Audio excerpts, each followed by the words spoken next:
When you open up a can, you may not notice the lining inside, but believe it or not, that lining may contain a synthetic estrogen. That's right, a sex hormone, and it's in almost every single can we consume. As part of a Fox 5 investigation, we decided to have some of the cans of food you eat every day tested, and wait until you see the results. This could be your table any day of the week. A delicious plate of pasta, topped with tomato sauce, some hearty soup, a tuna fish sandwich, a side of green peas. Food that millions of Americans consume daily. But wait until you see what could be inside your food. This is a chemical that the people who put it into plastic were insane. His name is Dr. Fred Vom Saal. He's a professor of biology at the University of Missouri. You may not know his name, but you probably know his work. He recently created a huge uproar within the scientific community after releasing a study on plastic baby bottles and the controversial chemical many of these bottles are made with, called bisphenol A. This is a chemical that in 1936 was considered for use as an estrogen drug. Then in the 1950s, some tricky chemists found that they could link this chemical together and it creates a hard, clear, glass-like plastic. And this glass-like plastic is sprayed into cans we buy every day. The only problem with that is the plastic is then made from a sex hormone. And it's virtually in every can of food we consume. And according to Dr. Vom Saal, bisphenol A is a big problem because he says it leaches into the foods we eat. And when you heat this plastic or put tomato sauce in it, the acid degrades the plastic and then the food that's in there is full of this sex hormone.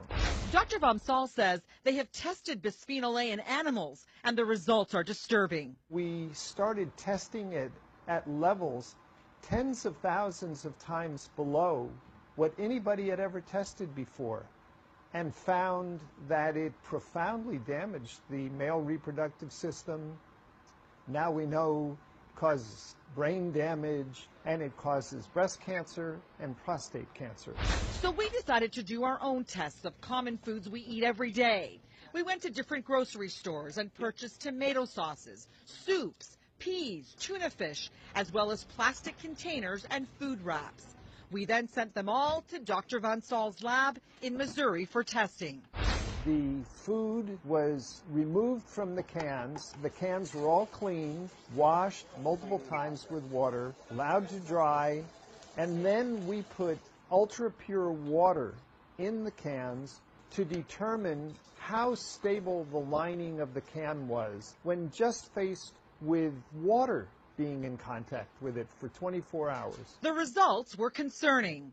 Every single product here put out an amount of bisphenol A that would be in the danger zone. The highest levels measured in micrograms were found in cans of Hunt's tomato sauce, followed by Red Pack, Del Monte peas, the Starkist tuna, and the Rubbermaid plastic container. This is a chemical that can alter the way your cells function at below a trillionth of a gram, 1 million times lower than this. And he says if the research on animals doesn't concern you, this will.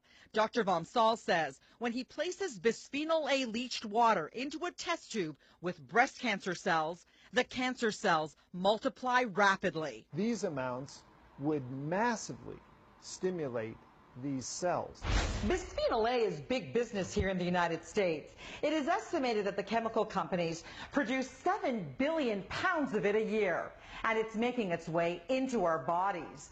According to the CDC, 95% of Americans have detectable levels of bisphenol A in their urine. Dr. Vom Saal says the worst thing anyone can do is microwave food in a plastic container covered in plastic wrap. Just stop doing that immediately. The hotter a product becomes, the greater the amount of bisphenol A that will come out of it.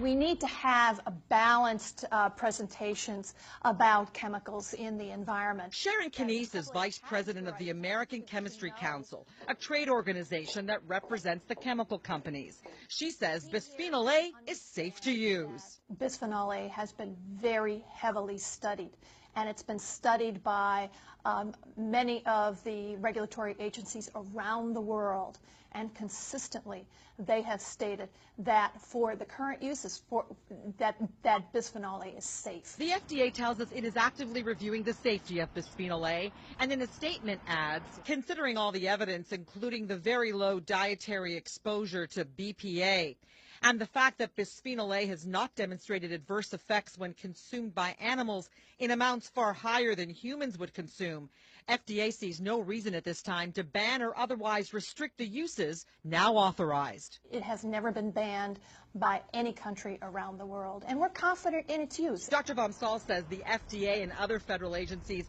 are working with antiquated data. There are 700 published scientific studies about the health effects of bisphenol A that the FDA has never gotten around to looking at.